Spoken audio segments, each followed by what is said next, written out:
Mabuhay! Good day to all! I am your tutor Madge.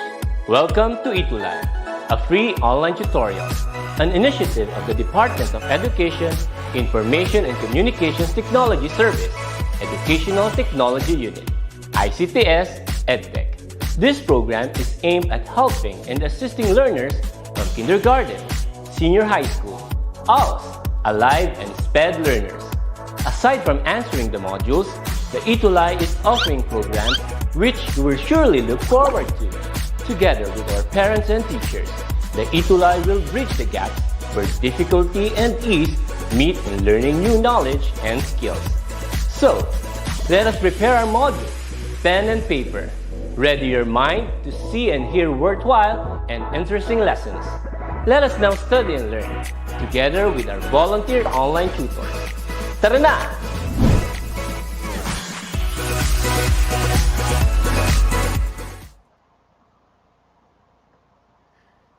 Hello and good afternoon, our dear English 6 warriors. Welcome to another episode of English 6 online tutorial only here at DepEd ETUlay. And of course, I am your tutornet from San Lorenzo Ruiz Elementary School, SDO Pasig City. And of course, with me is Tutor Jazz. Yes.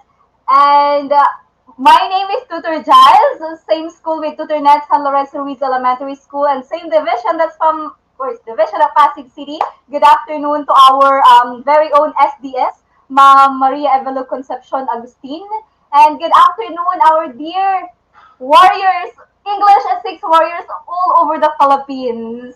Okay, not only our learners, Tutor Net, but also the teachers who are watching with us, parents, guardians from Luzon, Visayas, and Mindanao. You guys are also welcome sa ating English 6 episode.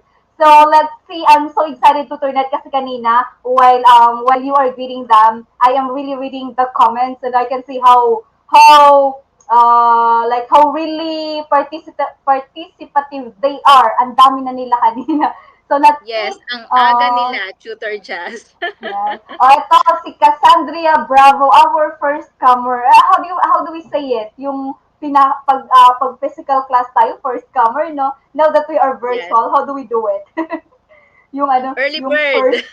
early Our bird, early the first bird. viewer. Virtual early bird, yes. Yes. Hi, Cassandra Bravo. Good afternoon. Watching from Gamu Central School, Mahogany. Watching and listening to the DepEd ETUlay. Ludi Villarta Dizon from SDO Isabela. And also, at Adrian Ray Rivera. Adrian Ray Rivera, lagi itong nandito sa atin. Hi, Adrian! Sunny B. Rarama Principal, Rodelio D. Ganyo School, San Pedro Villa Concepcion Elementary School, District, Rojas East District. Wow, very good kompleto, Adrian Ray Rivera. Tutor Ned, maybe you can help me. Ang dami nila. Yes, ang dami talaga nila ngayon. Tutor Jazz, we have also Gwyneth Angeline Legaspina. Ang bilis ng ating comment section. From SDO Quezon City, hello sa inyo. From Abangan Sur Elementary, ayan, meron din tayo from SDO Santiago City, Divisoria Elementary School. Also from Baruya, ayun, Elementary School, Lubao West District, SDO Pampanga, no? So napakarami nating viewers, cuties, and not just cuties are here. We also have our dear teachers with us, no? From different SDO all over from Luzon, Visayas, and Mindanao. And of course, gusto ko ring i-shout out yung aking mga co-teachers dito sa San Lorenzo Ruiz Elementary School. Siyempre, mula sa aming principal, sa ating principal, Tutor Jazz, sa aking GL, si Ma'am Elsie, sa aking MT, si Ma'am Danilda Navarrete. Good afternoon sa ating lahat. Okay, Yes. Tutor Jazz, excited Yes, na Tutor ako. Me too. We are now digging in sa ating week 2 ng second quarter. Okay, since our time is just limited learners, Tutor Jess and Tutor Net are ready. We hope that you are also ready. Let's get started. Okay. And before we start TutorNet, let us acknowledge first the maker of this self-learning module that we are always using. Okay, so from the writer, Maria Cecilia Solas, editors, reviewers, illustrator, layout artist, and from the management team. Maraming salamat po sa inyong hard work in Thank you making this very much. module. Okay, and since we are now in quarter two, week two, Two. we're gonna have this lesson two, determining the tone, mood, and purpose of the author. But before we really begin, Tutornet, what do we expect from our learners? Yes, so for today's episode and at the end of this tutorial, you should be able to determine the tone, the mood, and the purpose of the author in a short story read. So I think Tutor Just we have some short stories for them for this episode. Yes, that is so right, Tutornet. I'm really so excited because I know that you're so familiar with the story that we prepared here in our presentation this afternoon. Okay, and learners, please like and then share this live tutorial sa inyong mga Facebook account so that we can reach more learners, maraming classmates kayo, the merrier. Okay? So mas marami Yes. tayo, mas maganda, okay? So, I love the story. What's this story? Later on we'll find out. I love reading story. How about you, Tutornet? Do you love reading Yes, of story? course. We all love reading stories. Yeah, that's all right. And okay, for the first activity, we are expecting different answers coming from you learners. Tutornet, what's our first activity?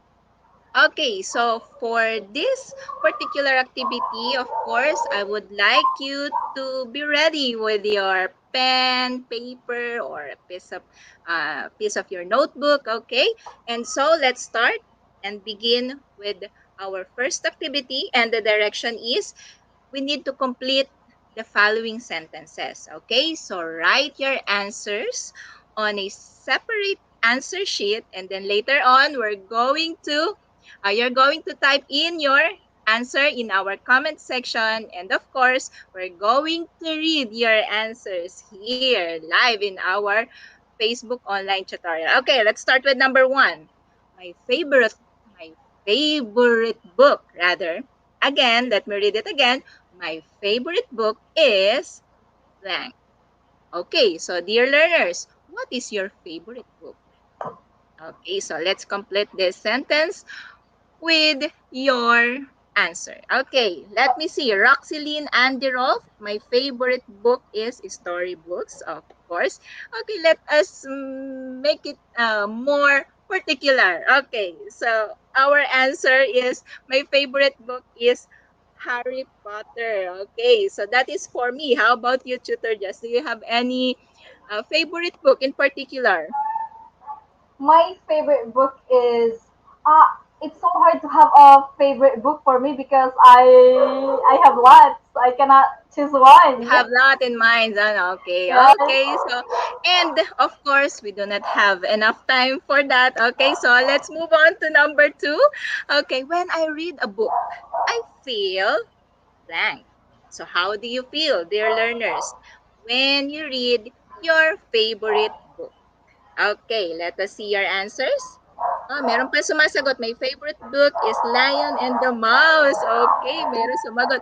My favorite book is A Journey in Life. Okay, so how about when you read your favorite book? Okay, for example, Tutornet, yung mga binanggit ko sabi ni yes. Trisha, happy daw. When I read a book, I feel happy. Sabi ni Yes. this Oh, one, so when Trisha, you read Jerome. your favorite book, katulad na sinabi niya kanina, The Lion and the Mouse, okay, so you feel happy. So how about us, Tutor Jazz? Okay, so when I read a book, I feel happy and excited. Okay, so let's move on to number three.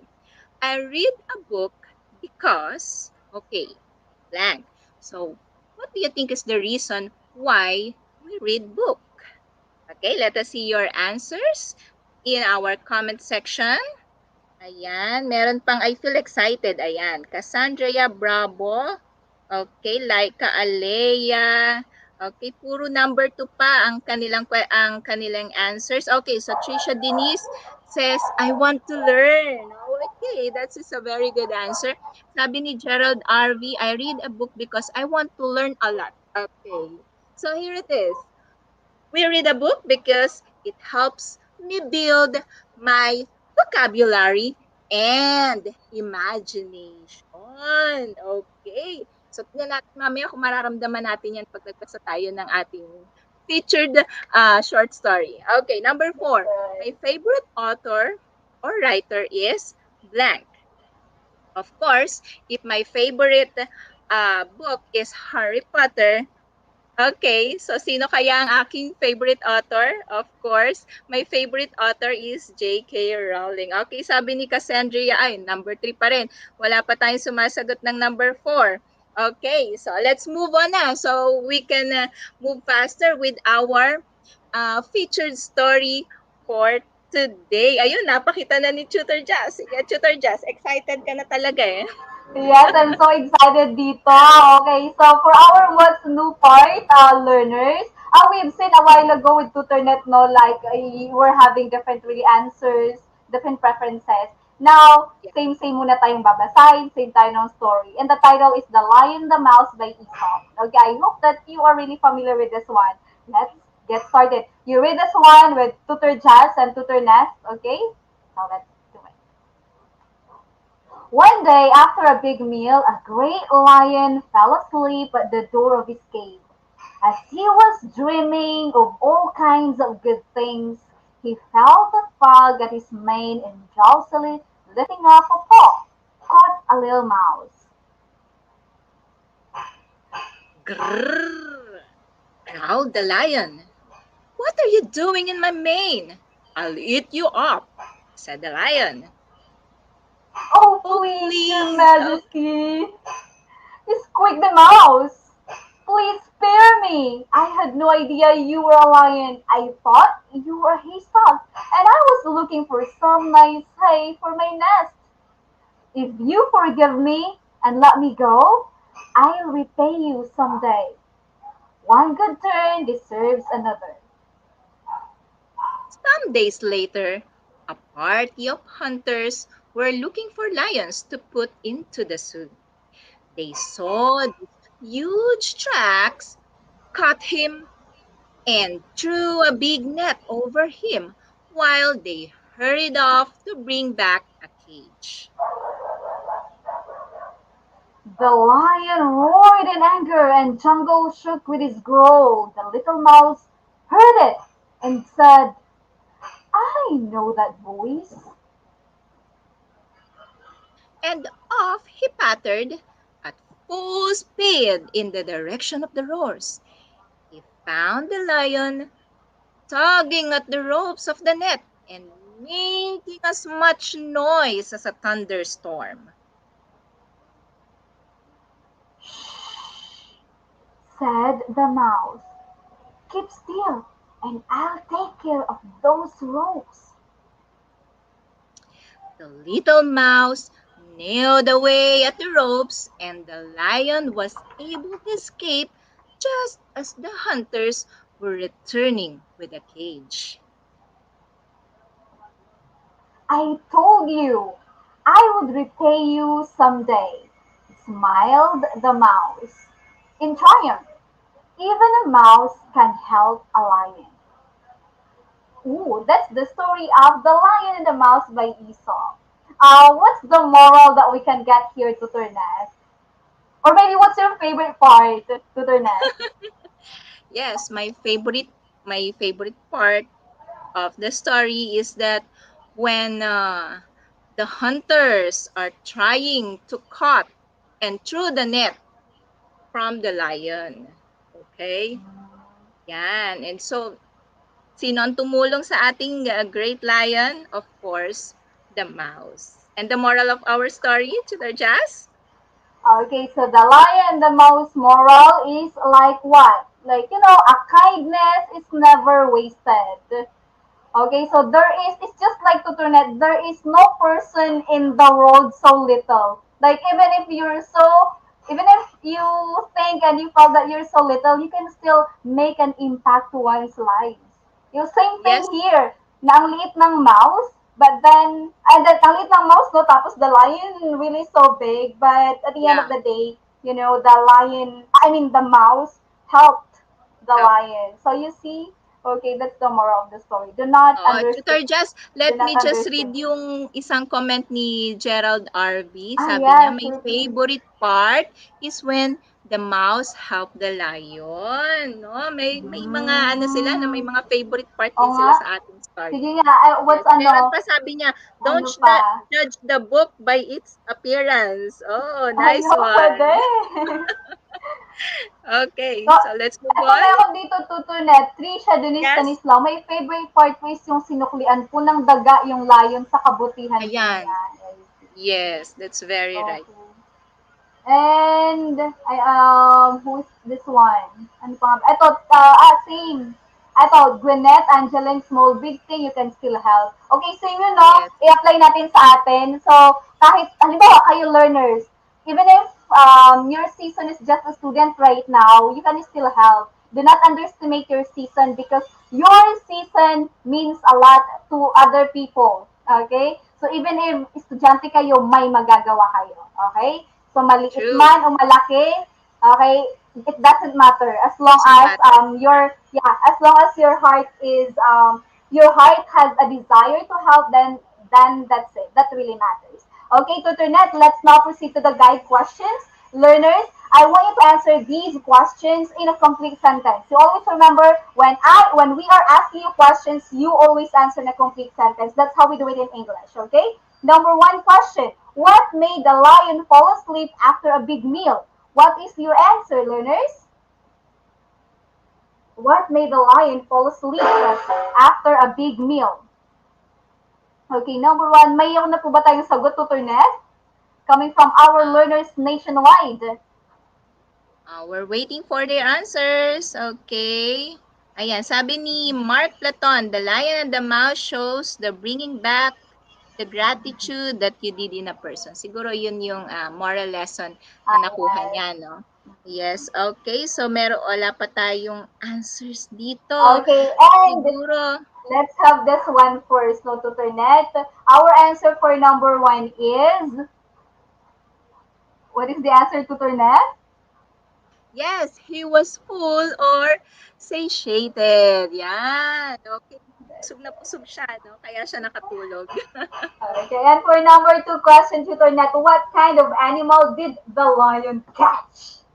Okay. Number two. Okay, ayan na. Medyo na late lang siguro ng konti yung kanilang mga comments and answers, ano? Ayan Ayan, na, si ang dami number Alexia two na. Patricia, because he was full. Yan, number 1 pa rin yung lumalabas sa atin. Okay, Oh, ayun, may meron na number tayong two number na. 2. Trisha Denise Estanislao, mouse, sabi niya. Okay, puro mouse. I think And tutor that's the just right made it clear that answer. you need to answer in complete sentence. And so our answer Yeah. is the lion caught a mouse. Yan. Okay, next. Number three question. What did the lion desire to do with the mouse? Okay, let us see your answers. Number 2 pa rin. Number 2 pa rin. Sige. Cham CM Picard. Okay. San Mateo Country District. Okay. Where is that? Okay. So, Vanessa And the Alimuruan, number 2 pa answer? rin. The answer Okay. to Turnet is? Okay. Our answer is the lion desires to eat the mouse. Okay. Sabi ni Trisha Denise, he want to eat. You want to eat maybe the mouse, yung kasunod. Okay, yes, correct yung sagot ni Roxeline. He might eat the mouse. Okay. And for number four, Tutornet, we have what persuaded the lion to believe the mouse promise? Okay, let us see your answers. Ang bilis ng kanilang comments. Okay, Alia Alonso. Oh, that is still number 3. Okay, we would like to see your answers for number 4. Okay, he ate it. Okay, let us see our answer, Tutor Jazz. He felt there was truth from the words of the mouse. Okay, That's so so the lion right. believed in the mouse. Okay, ayan. Okay, And next. for number 5, Tutor Net, what did the mouse do to repay the lion's kindness? What did the mouse do to repay the lion's kindness? Let us see your answers for number 5. Okay, medyo delayed talaga yung ating comment section. Okay, and so let us reveal our answer. Oh, it's there. He freed the lion out of the net. Okay, very good Same learners. answer. Same answer, Tutor Net, sa kay Gerald RV, kay Gwyneth, kay Trisha. Very nice. And let's Yeah. move on to number 6. What is the tone of the story? Number 6, what is the tone of the story? Later on, we will be finding out what the tone is. Okay, and the tone of the story is, Tutor Net? Cheerful, generous, and or grateful. Okay, so that is the That's tone of the story. right. And how about the mood? Okay, what is the mood being conveyed in the story? What mood is conveyed in the story? Let us Okay, see for number number 7, 7. learners. Okay, let us see. Tutor Jazz. Okay, and the correct answer is Okay, so that is the mood of the story. It is joyful and or fanciful. same answer Ayan, may with sumagot Eliza. ng helpful Yeah. sa number 7. Yeah. Ella, who's Okay. this one? Adrian, Aliyah, Trisha. Very nice. Okay, how about this one? What do you think is the writer's purpose in writing the story? What do you think is the purpose of the writer? Why he made or he wrote the story? That is to what? Okay, let us see. For number 8. Okay, I Okay, can and the still correct see answer. number 7, ano? Okay, and so for number 8, the answer is, the purpose, of course, is to entertain. Yes, just. Right. Ayan, meron na. To inspire, may nagsabi si Mhm. Adrian Pwede Ray din. Rivera. Yes, to Pwede inspire, din to to deliver inspire, a good no? lesson. Mm-mm. Yes. That's alright. Okay, so thank you so much for that one. We hope that you have understand the story because right now we will be explaining or discussing our topic for today. Okay, so we have the tone, mood, and purpose of the author, which Tutor Net and I will explain it to you one by one. Okay, let's now proceed to the tone. What is a tone, Tutor Net? Okay. When we say tone, tone is the author's what attitude towards the subject. Okay, so it is also the feeling, the emotion, or somewhat attitude that the author wants the readers to experience. Okay, what That is else? all right. And we have here example tutorness. Okay, this example was an excerpt from the biography of Dr. Jose Rizal, our national hero, and let us read this one. Jose Rizal was born in Calamba, Laguna in June of 1861 and was named Jose Protasio Rizal Mercado y Alonso Rialonda. His family lived on rented property that was owned by a religious order from Dominica, which made them a family of wealthy farmers. Our source is yourdictionary.com. And the tone of this text is somewhat truthful. Okay, so here, from the excerpt from the biography of Dr. Sarisal, the tone is truthful. And to Turnet, we also have here, some example of tone words. These serves as our keywords, our clue words, and determining what tone is in that text or the story. Okay, can you please read these for us? Yes, of course, here are some examples of the tone words that a writer used to express or to let our readers, their readers, to experience. Of course, here are we have sad, ironic, we have humorous, formal, it can also be light, bitter, cheerful, truthful. We also have playful, candid, generous, furious, scary, or pompous. Okay, that's great, Tutor Net. Okay, learners, let's now proceed to another one, which is mood. Okay, and Tutor Net, when we say mood, that is Mood is a story's atmosphere or the feeling the reader gets from the passage. So it also creates feelings that the author hopes the reader will experience. okay. So, what is this one? The author's mood, okay, is often recognized through the words, okay, through the words that he or she uses to develop the setting, say setting that has something to do with the time and place of the events.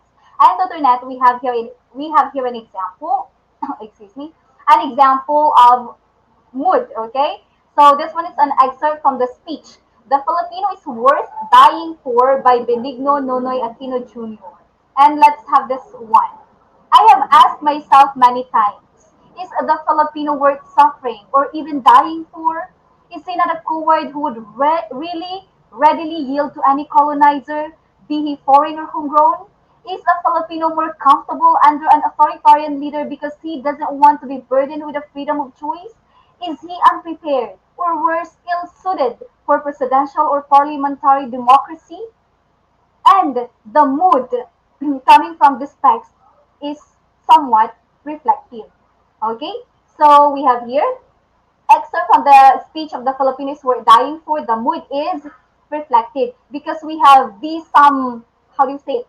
Mood example of mood words to Turnet. We have some examples of moved words. We have happy, of course, reflective, katulad ng kanina. And then we have frustrating, idyllic. We have romantic, frightening. We have joyful, whimsical, melancholic, gloomy, fanciful, and of course, suspenseful. That is so right. Okay, so learners, you always remember when we're talking about mood, that has something to do kung ano yung gusto ng author or ng writer na iparamdam sa'yo while you are reading a story or a text. Okay? Now, let's proceed to Turnet sa ating purpose of the author. Okay, so when we say purpose of the author, the purpose of the author is either to inform, can be to persuade, also to entertain, to instruct, or to criticize. Now, let us see them one by one. Of course, the first one is to criticize. So, if the purpose of the author is to criticize, here are the resources. We can find it through the opinion, the columns, editorials, and essay writing. Ano? Of course, and we have next An one is, example. yan, example. Okay, so an example ng ating, the first one to turn what we discuss, criticize. Okay, here's the example, learners. Editorial, one of the resources na binanggit ni Tutornet kanina. Okay, unintended misinformation. A deleted post is probably the quickest way to deal with the social media faux pas. Okay, but if a post catches fire before deletion, it can be erased from a public consciousness that easily. Okay, that's excerpt from Daily Inquirer, 8 October 15, 2020. Okay, so the next one is Another purpose is to instruct. Okay, so if the purpose of the author is to instruct, here is the resources. Okay, we can have recipes, we can also have manuals, experiment, and handbook. So okay those to are to instruct. instruct. Yes. Example of the instruct tutornet is here, making the pancake batter. Okay, making the pancake batter takes time. You sip the flour and baking powder in a bowl first, and then stir in the castor sugar. Next, you combine the buttermilk, eggs, and melted butter in a jar. Then, make a well in the center of the mixture of dry ingredients and pour in the milk mixture. You need to whisk the dry and wet ingredients together until they become a smooth batter. Okay, and here is our source. And this is an example of purpose of the author in in which category tutornet to inform, right? I Recipe. mean That to is a instruct. recipe. Ah, yes. Okay. Okay, like instruction. Next one tutornet is Okay, we also have to inform. And the resources for the information, it could be from the news articles or from reference books. Okay, that's right. And we also have, of course, example tutorness, okay, for to inform. Example is this one, learners. Each kind of matter has its own set of properties that distinguishes it from other kinds of matter. These properties may either be physical, those that can be observed or measured without changing the composition of matter, or chemical, those that can be observed after changing the composition of matter. Oh, this one I guess is science lesson, right, Yes. tutorness? Tutornet is a science coordinator. Okay, so she's really familiar about this science lesson. Okay, anyways, that's an example of to inform. Okay, next one, Tutornet, we also have. Okay, for the fourth one, that is to entertain. And the resources for this one is short stories, fairy tales, and riddles. And for the Oh, I like example, Mr. riddles. Jazz? Yeah, Okay, since riddles. I like riddles, we have riddle here. Riddle, riddle, riddle. Wherever I go, you always follow me. Who? What am I? I thought it's like a stalker. Okay, but the Yeah, answer is a shadow. Oo nga naman, no? shadow.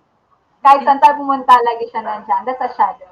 Okay, and that's the word. And the last one, I guess, And is the last this. one is to persuade. And the resources for this one is editorials, advertisements, propaganda, and of course, speech. Ayan.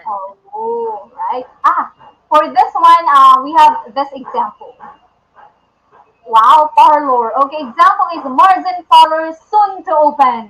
The first five customers will avail of a 20% discount on all our services. Please visit us on December 15, 2020, but it's 2021 right now, so see ya! So this one is to persuade. Persuade has something to do with, how do you say it in Tagalog? Panghihikayat, right, Tutornet? Yeah, oo. Oh, yeah. Correct. Pumunta na kayo, yung 5 customer, will avail discount. Okay, so nang hikayat. That is, one of the purpose of the offer, to persuade. Okay? So, we hope that you've somewhat learned something about with the one tone, mood, and purpose of the author. And for the purpose of the author, Tutornet have said from, I guess, letter A to E.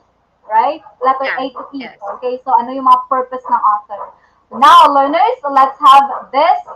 What's more activity? Let's see if you have listened well to Tutor Chat and Tutor Net a while ago. For the direction, identify the tone, mood, and purpose of the author in the given selection. Choose the letter of the correct answer and write it on a separate answer sheet. Number one, Tutor Net. Okay, for numbers 1 and 2, you're going to choose for the purpose of the author. Okay, so let us see. For number 1, in our situation nowadays, it is very important to use disinfectants to clean our floors and walls and bacterial soap to wash our hands and body. So always practice proper health protocols. So what do you think is the purpose of the author in this statement? Is it letter A, to criticize, B, to entertain, or letter C, to persuade?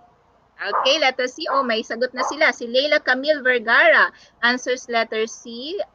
Si Gerald Arvey says letter A. Si Roxeline says letter B. Ayan, si Leila Camille letter C. So we have And different the answer. correct. What is our correct answer? Okay, to persuade. Okay, so That's right. ini-encourage tayo no to use and practice proper health protocol. Okay, for number 2, let us see for number 2. Also for the purpose of the author.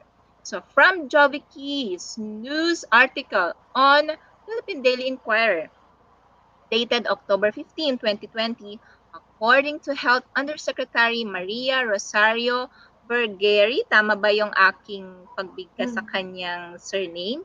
The DOH understood the fatigue everyone was going through these days because of the restrictions put in a place to control the spread of the virus. So what do you think is the purpose of the author? Okay, is it letter A, to inform, letter B, to instruct, or letter C, to entertain? So what is your answer? Number 2, si Roxeline says letter A. Eliza Jane also says letter A. Si Gerald also says letter A. So, okay, so Tutor Just, most of them answers letter A. So, our correct answer is, of course, yes. Good job, learners. That is letter A. Nice. How Okay, about this one, let's, Tutor Net? okay, for number 3. Okay, I think this is for numbers 3 and 4. Okay, so we're going to refer to mood. Okay, so number 3 is father just went home from work. He saw that his motorcycle was badly damaged. His face turned red and he shouted, "Who used my motorcycle?" Okay, so what do you think is the mood? Okay, letter A, pity, B, angry, or letter C, surprise? Okay, let us see your answers. Si Trisha, meron na agad sagot, tsaka si Gwyneth. Si Trisha, Oh, letter B. nice. Si Eliza Jane, letter C. Si Ella Alicer, letter B. And most of them are all letter B na. Let us see, Tutor Jazz. The correct answer is letter B. Of course, the father was really angry. Okay. For number 4, it is already 10 o'clock in the evening, but her daughter is not yet home. The mother keeps on calling her, but the line is out of reach. That makes her anxious. What do you think is the mode? Letter A, joy, B, fear, or letter C, excitement? Okay, I can already see some answers from our comment section. Okay, Shandy Evora answers letter B. Zaira Lindante, letter B. Gwyneth, letter B. Leila, letter B. All of them answers letter B. Okay, because the correct answer is fear, and that is letter B. Good job. And for number 5, okay, we're going to have tone of the story, okay? So number 5, while Anna was walking on the street, she saw a beggar asking for food. In her hands was a pack of bread intended for her daughter. But instead, she gave it to the beggar who need it the most. Okay, maraming nakaka-relate dito. Okay, letter A, which one is that? Benevolence, letter B, pessimism, or letter C, cheerfulness? What do you think is the tone of the statement? Okay, for number 5, sabi ni Leila Camille, letter A. Si Zaira Lynn, letter B. Oh, I'm sorry, that is for number 4. Trisha Denise, letter A. Marcelina Celestino, letter A. Let us see our correct answer. Okay, so that is benevolence. Okay, do we have Yes. something else? Tutor Yeah, Jazz?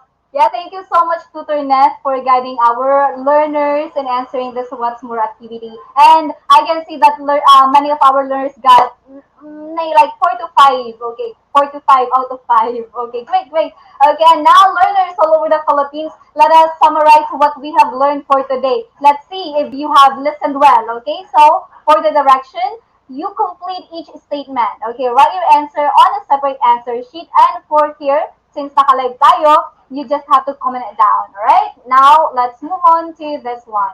The purpose of the author in writing a story is either to inform, to instruct, blank, blank, and blank. Do you still remember what TutorNet, discussed a while ago? The 5 purpose of the author? Okay, tone and mood are important in helping the reader determine the author's purpose in a selection. Okay, learners, we have, a while ago, we have discussed ang 5 purpose of the author, right? So, merong nang binigay na dalawa here. So, what are the remaining 3? Drop your answers now. To inform, to instruct, to blank, to blank, and blank. Okay, so Gwyneth Tolentino, persuade, entertain. Leila Camille, entertain. Oh, very nice. Okay, because the answer is to entertain, to persuade, and to criticize. You always remember this one, okay? When talking about the purpose of the author, it could be, okay? To inform, to instruct, to entertain, to persuade, or to criticize, alright? Now, let's move on to another one. Blank, the first one. Blank is the attitude of the author towards the subject. Attitude of the author towards the subject. And the second is, blank is the story's atmosphere or the feeling the reader gets from the selection. Okay, 2 answers coming from this slide. What's your answer, learners? Okay, oh, nasa first slide pa tayo.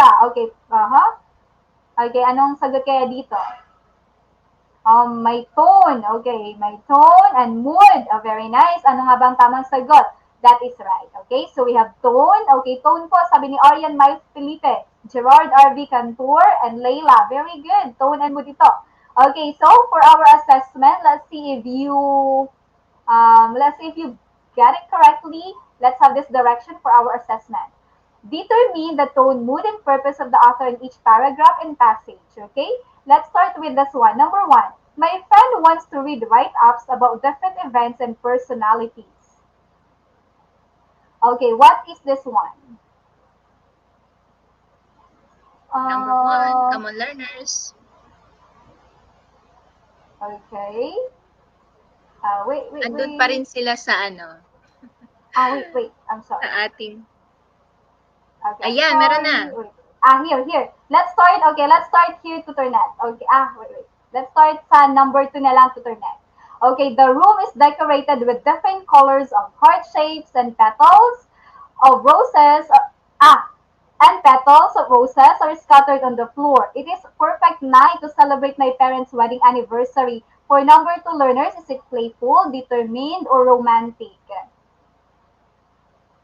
What is your answer? Tutornet, what's our answer for number 2? What do you think? Yes, our answer is letter C. Okay, that is so romantic. Tutornet, how do you usually spend your wedding anniversary with your husband? Oh, Same here? simple lang kami mag-anniversary. Kala ko may ganito din, Tutornet. That's so romantic. Okay. Next one. Tutornet, I wish I were a bird so that I could travel to many places. It would be easy for me to move from one place to another by widely spreading my wings. Okay, what is it? Is it playful, determined, and romantic? Learners, number 3, what's your answer? Okay, good afternoon, Lionel, Elizar, Molina, watching from Davao City, grade 6, Lapu-Lapu. Number 3 is A, playful, and the correct answer is, sabi ni Trisha, ni Zyralee, ni Gwyneth, okay, ni Gerald, A, correct. Okay, next one. I woke up early to prepare myself for the first day of school. On my way to school, I was caught in a traffic jam for an hour. That was an unfortunate day for me. Oh no! Is it frustrating, mysterious, or suspenseful? Number 4 learners, the correct answer is tan ta da dan. Oh, that's right. Your answers are correct, Layla and Cassandra, because it's a letter A, frustrating. And the last one. I had fun baking cake with my mother by following the instructions she told me. I couldn't believe that I baked a cake. Is it exciting, sorrowful, or frightening? The correct answer for number 5 is Okay, the correct answer is dun, dun, dun, dun. That is letter A, exciting. And to the next. Okay, let's now proceed to additional activity. Okay, for the additional activity, you are going to read the story and then you're going to identify its tone, mood, and author's purpose by writing your answer on a separate answer sheet. So there are 2 possible answers from the given choices. Let us see the given choices, Tutor Jazz. Ayan, so we have the tone, mood, the purpose of the author, and of course, the playful, sympathetic, horror. So you're going to choose from there, and of course, you need to write your answer on a separate sheet. And let us see the story, Tutor Jazz. I think, yan, The Farmer and His Lazy Sons by Ratna Manucha. So you have to read the story and be able to identify the tone, the mood, and the purpose of the author from the given story. Okay, Tutor Jazz? Yes, okay. So learners, you may now screenshot this one or some module near you can refer that. Okay, and we're gonna send your activity here's ating Facebook page. Okay, English 6 DepEd ETUlay with tutors Jazz and Math. Alright? Okay, and of course we always love to hear feedback coming from you. Okay, so please scan this QR code for your feedback. Could it be like a negative or positive one? Okay, we always appreciate it. Okay, and always remember that Tuesday is our Choose English Day. Choose English Day. Yeah, that's all for today. Okay, and we hope that you've learned something. And I guess we can end this episode, this class, with this quote to the net. The best way to predict the future is to create it, by Abraham Lincoln. Okay, and that's it for today, Tutor Jazz. Again, this is TutorNet from SDO Pasig City, and thank you for today. Bye! Yes. Bye, learners. See you next Tuesday.